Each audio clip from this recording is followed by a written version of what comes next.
Às vezes, você se olha no espelho e sente que a imagem refletida não acompanha a grandeza dos sonhos que carrega por dentro. As vozes antigas dizem que você é menos do que realmente é, apontam defeitos, lembram fracassos, zombam dos seus erros. E pouco a pouco, você vai acreditando nessas histórias como se fossem sentença. Autoestima vira uma palavra distante, confundida com se achar melhor que os outros ou com colecionar elogios. Nas orientações de Daisaku Ikeda, porém, aparece outra visão. Ele fala de uma dignidade inabalável, de um valor que nenhuma crítica consegue apagar, e afirma que a verdadeira vitória começa na decisão de jamais desprezar a própria vida. Nichiren Daishonin, em cartas a discípulos que eram humilhados e injustiçados, incentivava a manter a cabeça erguida, a não se encolher nem pedir desculpas por existir, mas a agir com respeito e firmeza, como alguém que sabe o valor que possui. No budismo, autoestima não é teatro. É reconhecer que a sua vida é tão preciosa quanto a de qualquer Buda, ainda que hoje esteja cansado, com medo ou confuso. Você respira, sente o peso dos rótulos que carregou até aqui e percebe que muitos deles nem foram escolhidos por você. Vieram da família, da escola, de comparações cruéis, de padrões irreais de beleza e sucesso. O coração aprendeu a se criticar antes que alguém o ferisse, como espécie de armadura. Só que essa defesa também machuca. O ensinamento de Nichiren revela outra possibilidade. Em vez de repetir o disco da autossabotagem, você pode escolher o som da própria dignidade. Isso começa em um gesto simples. Sentar em silêncio, ajeitar o corpo, soltar os ombros, respirar fundo e pronunciar Nam-myoho Renge-kyo. Não como frase mágica para apagar defeitos, mas como chamada da sua verdadeira identidade. A cada recitação, você afirma que não é apenas resultado de traumas e opiniões. É uma vida ligada à lei mística, capaz de criar valor a partir de qualquer situação. Daisaku Ikeda escreve que a revolução humana é a maior de todas as transformações. E essa revolução passa por aprender a se olhar com os olhos de um mestre compassivo, não de um juiz severo. A autoestima budista não nasce de se comparar.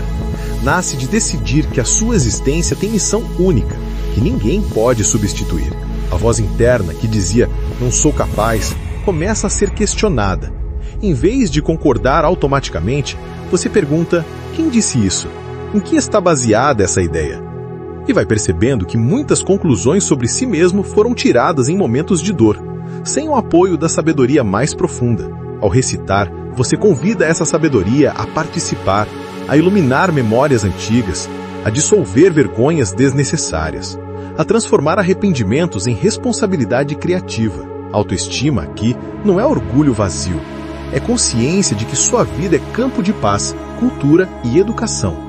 É ponto de partida para encorajar outros. Quando você começa a se respeitar, o jeito de falar, caminhar, escolher relacionamentos e cuidar do próprio corpo muda de textura, sem precisar provar nada para ninguém.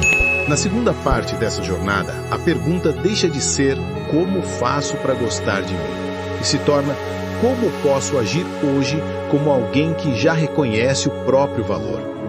A autoestima não cresce apenas no plano das ideias, ela se fortalece na prática diária, nas decisões pequenas que você sustenta, mesmo sem plateia. Daisaku Ikeda costuma incentivar os jovens a usarem os desafios como degraus. Ele compara a vida a uma escalada, em que o importante não é exibir uma lista de montanhas, mas tornar-se alguém capaz de subir qualquer aclive que apareça. Essa imagem também vale para a maneira como você se vê. Cada dia em que, apesar do medo, você escolhe agir com coragem e gentileza, um degrau é subido. Nichiren Daishonin afirma que alegria e sofrimento fazem parte da mesma existência e que o ponto essencial é continuar orando, seja qual for o cenário. Ao aplicar esse espírito à autoestima, você deixa de condicionar seu valor ao momento favorável.